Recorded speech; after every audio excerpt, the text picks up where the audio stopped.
नमस्कार, मैं राज कपूर। आप देख रहे हैं जेके खबरनामा। जम्मू कश्मीर विधानसभा के 2 चरण कंप्लीट हो चुके हैं और 1 अक्टूबर को तीसरा और आखिरी चरण का मतदान होना है। इस चरण में जम्मू संभाग में मतदान होने हैं, जिसे कि भारतीय जनता पार्टी का गढ़ माना जाता है। भारतीय जनता पार्टी इस चरण में अपने आप को काफी कॉन्फिडेंट मानकर चल रही है।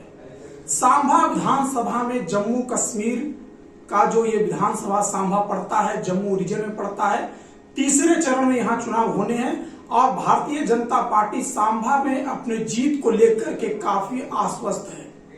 हर कोई पार्टी जब कोई चुनाव में आती है तो वो जीत को लेकर के आश्वस्त होती है, लेकिन जम्मू संभाग में भारतीय जनता पार्टी का शुरू से दबदबा रहा है।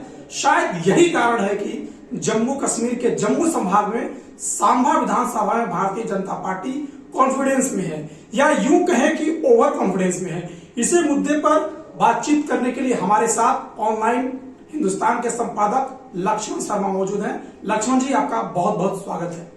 लक्ष्मण जी, आपसे मेरा पहला सीधा और सटीक सवाल यही है कि सांभा विधानसभा क्षेत्र में तीसरे चरण में जो 1 अक्टूबर को मतदान होना है, उससे पहले वहां की क्या स्थिति है, वहां के जमीनी हालात क्या हैं? क्या भारतीय जनता पार्टी वहां कॉन्फिडेंस में है, या भारतीय जनता पार्टी के जो विरोधी पार्टी है वो भी इस बार जीत को लेकर आश्वस्त है? आप ग्राउंड पर वहां काम किए हैं, तो ग्राउंड की क्या हालात है, आप दर्शकों को बताइए। जिस तरह से भाजपा पहले फॉर्म में दिख रही थी, उस तरह से अब देखा जाए तो इंडिपेंडेंट कैंडिडेट लवलू संब्याल हैं, वो भी फॉर्म में दिख रहे हैं। जिस तरह से उन्होंने आज जनसभा करी है, उसके बाद कुछ समीकरण चेंज होते नजर आ रहे हैं। वहीं देखा जाए तो तीसरी ओर डीपीएपी के प्रत्याशी विनोद मिश्रा भी हैं, जो कि साफ दिखाते हैं कि टक्कर देते नजर आ रहे हैं। और बात की जाए भाजपा की, भाजपा पहले एक तरफा जीत का दिखा रही थी, और अब बात की जाए तो त्रिकोणा मुकाबला यहाँ पर देखने को मिल रहा है सांबा में। और सुरजीत सिंह सलाथे जो भाजपा प्रत्याशी हैं, वो कहीं ना कहीं पहले कॉन्फिडेंस में थे कि भाजपा यहाँ पर विनिंग जोन में है सांबा में। और भाजपा के भी काफी नेता यहाँ पर प्रचार करने आए थे। जिस तरह से पिछली कुछ दिनों की बात की जाए तो एमपी के मुख्यमंत्री मोहन यादव जी जहां पर उनकी जनसभा को संबोधित करने आए थे और लोगों से अपील करने आए थे। तो वहीं देखा जाए तो अब त्रिकोणीय मुकाबला यहाँ सांबा में देखने को मिल रहा है। जी राज कपूर जी।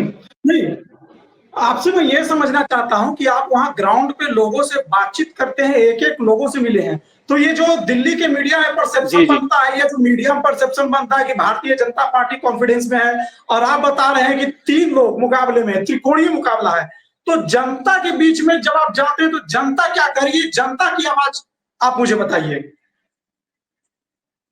देखिए, धारा 370 टूटने के बाद भाजपा कह रही है कि यहाँ पर डेवलपमेंट अच्छी हुई है। और वहीं देखा जाए लोगों के बीच जब जाते हैं तो लोगों की अहम समस्या जैसे कि बिजली पानी नहीं मिल पा रहा है लोगों को, रोड कनेक्टिविटी नहीं है। सांबा से एक अहम मुद्दा है जो कि सुंब गोर्न रोड है। सांबा से जो सुंब गोर्न रोड जाता है, बाबा शिवों का दरबार है, अहम स्थल माना जाता है। लोगों की आस्था जुड़ी है बाबा गोर्न से। और बात की जाए तो वहां पर अभी तक रोड नहीं पहुंच पाया।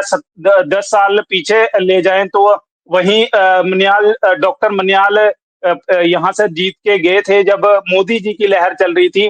तो वहीं देखा जाए तो वहां पर रोड नहीं पहुंच पाया। लोग गुस्सा है इस चीज से। अब देखने वाली बात होगी कि लोग किन मुद्दों के आधार पर यहाँ पर वोट देने जा रहे हैं। मगर जब हम ग्राउंड पे रिव्यू लेने गए लोगों से, तो लोगों ने ये समस्या अपने सामने रखी है, बिजली पानी और रोड की। और वहीं नड रोड की बात की जाए, मानसर एक टूरिस्ट प्लेस है और वहां से कश्मीर से भी रास्ता जुड़ता है। और वहां पर बात की जाए तो वहां पर भी रोड की खस्ता हालत है। पिछले दिनों की बात की जाए तो वहां पर एक एक्सीडेंट से एक युवा बच्चे की भी जान गई है। जी नहीं, तो आप अब यही जो बता रहे हैं यही कि सवाल इस रहेंगे बार लोगों के बीच। सांभा विधानसभा क्षेत्र के अंदर स्थानीय मुद्दा काफी हावी रहने वाला है, और ये जो परसेप्शन बनाया जा रहा है कि भारतीय जनता पार्टी यहाँ कॉन्फिडेंस में है कि ये सीट जीत जाएगी, या उसको ओवर कॉन्फिडेंस कह रहे हैं, ये तो बीजेपी के नेता जानते हैं।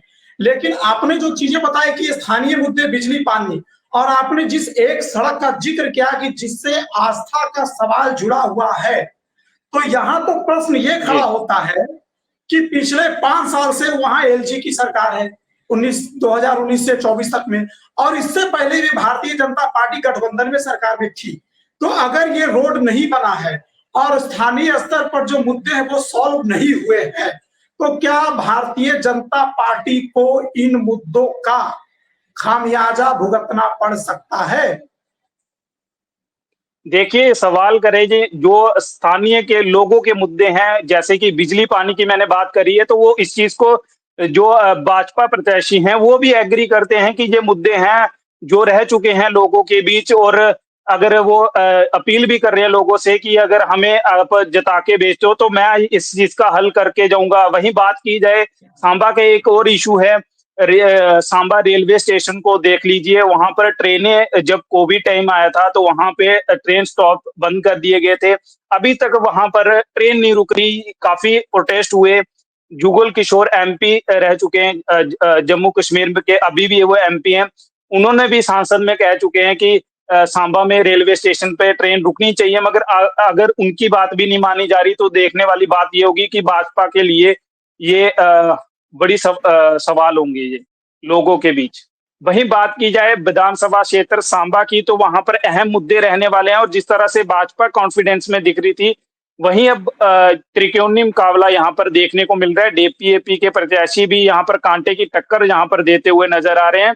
और वहीं बात की जाए लवलू संब्याल की, तो वो भी कांटे की टक्कर देते हुए नजर आ रहे हैं।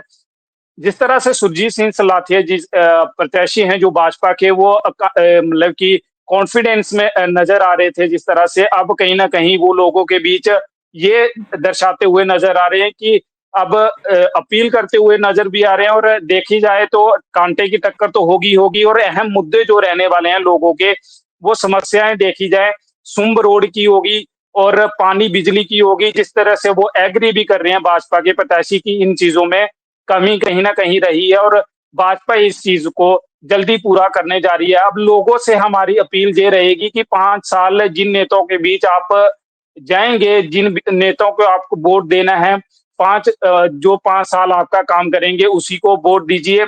ये हमारी अपील रहेगी लोगों से। और लोग ही, अब देखा जाए तो लोग ही तय करेंगे कि उनका आने वाला जो एमएलए है वो कौन होगा। लक्ष्मण जी, आपने जो बताई वो निश्चित तौर पे आपने जो ग्राउंड में रिपोर्ट देखी है उसी के आधार पर बताई है।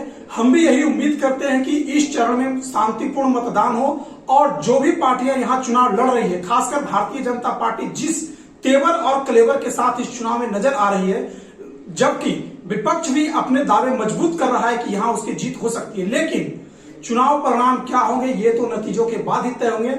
अभी के लिए इतना ही। आपके सामने फिर किसी दिन किसी और विस्तृत विधानसभा का लेखा जोखा लेकर हाजिर होंगे। तब तक के लिए हमें दीजिए इजाजत। नमस्कार।